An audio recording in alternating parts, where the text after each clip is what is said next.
भगवान गौतम बुद्ध की यह कहानी आपको बहुत ही सरल शब्दों में जीवन का सार समझा देगी। एक बार भगवान गौतम बुद्ध के आश्रम में एक सज्जन आए। उन्होंने कहा, भगवान बुद्ध, अगर आप मुझे सरल शब्दों में जीवन का सार समझाएंगे तो आपकी कृपा होगी। भगवान गौतम बुद्ध ने उस व्यक्ति से पूछा, क्या आपकी कोई संतान है? उस आदमी ने कहा, हाँ, मेरा एक बेटा है। भगवान बुद्ध ने पूछा, क्या आपके भाई की कोई संतान है? उन्होंने कहा, हाँ, मेरे भाई का भी एक बेटा है। गौतम बुद्ध ने फिर पूछा, क्या तुम्हारे पड़ोसी की कोई संतान है? उस व्यक्ति ने कहा, हाँ, उसका भी एक बेटा है। तब गौतम बुद्ध ने पूछा, क्या आपके मोहल्ले में कोई ऐसा है जो आपको नहीं जानता लेकिन उसके बच्चे हैं? उस आदमी ने कहा, हाँ, ऐसे तो कई लोग हैं। तब गौतम बुद्ध ने मुख्य प्रश्न पूछा, अगर आपका बेटा मर जाए तो आपको कैसा लगेगा? वह व्यक्ति एक पल के लिए स्तब्ध रह गया और बोला, आप ये कैसी बात कर रहे हो? अगर ऐसा होगा तो मैं अंदर से टूट जाऊंगा। मेरा बेटा ही मेरे लिए सब कुछ है। मैं उसे बहुत प्यार करता हूँ। उसके चले जाने के बाद मेरे लिए दुनिया में कुछ भी नहीं रहेगा।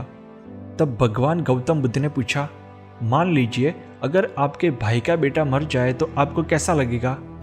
उस व्यक्ति ने 2 पल सोचकर कहा, तब मुझे दुख होगा, लेकिन अपने बेटे को खोने से जितना होगा उतना नहीं, लेकिन हाँ, मुझे दुख तो होगा। तब भगवान गौतम बुद्ध ने पूछा, यदि आपके पड़ोसी का बेटा मर जाए तो आपको कैसा लगेगा?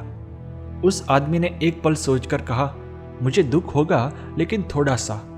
तब भगवान बुद्ध ने पूछा, यदि आपके मोहल्ले में कोई व्यक्ति जो आपको जानता है, आप उसे जानते हैं, लेकिन आपकी मुलाकात कभी कभार ही होती है, अगर उसका बेटा मर जाए तो आपको कैसा लगेगा? 1 पल की भी देरी किए बिना उस आदमी ने कहा, ईमानदारी से कहूँ तो मैं बिल्कुल भी दुखी नहीं होऊंगा, क्योंकि मैं तो उसे ठीक से जानता भी नहीं हूँ। भगवान गौतम बुद्ध ने कहा, ठीक है, तो मुझे एक बात बताओ, क्या आपके छोटे बेटे ने कभी समुद्र तट पर रेती का महल बनाने की कोशिश की है? हाँ, वह अक्सर महल बनाता है, उस आदमी ने कहा। भगवान गौतम बुद्ध ने कहा, फिर जब समुद्र की लहरें आती होगी तब वह महल ढह जाता होगा, तब क्या वह रोता है? उस आदमी ने कहा, हाँ, वह बहुत रोता है। भगवान गौतम बुद्ध ने पूछा, क्या तुम भी उस समय रोते हो? वह आदमी हंसकर बोला, नहीं, मैं क्यों रोऊंगा? मैं तो जानता हूं कि वह महल कुछ ही समय के लिए है। थोड़ी देर में समुद्र की लहरें उसे तोड़ डालेगी। मैं यह बात समझता हूं, लेकिन मेरा बेटा नहीं समझता, इसीलिए वह रोता है।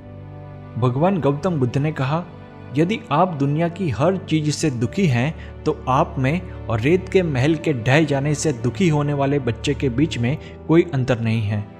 यही जीवन का सार है। हम उन चीजों से पीड़ित होते हैं जिनसे हम आसक्त हो जाते हैं। हम उन लोगों के लिए कभी दुखी नहीं होते जिनके साथ हमारा कोई संबंध नहीं है। कहा जाता है कि एक बड़े पेड़ पर सभी प्रकार के पक्षी आते हैं और घोंसले बनाते हैं। अगली सुबह जब पक्षी उड़ जाते हैं तो पेड़ को उनके लौटने की कोई आशा या उम्मीद नहीं होती। वह सिर्फ अपना कर्तव्य निभाता है।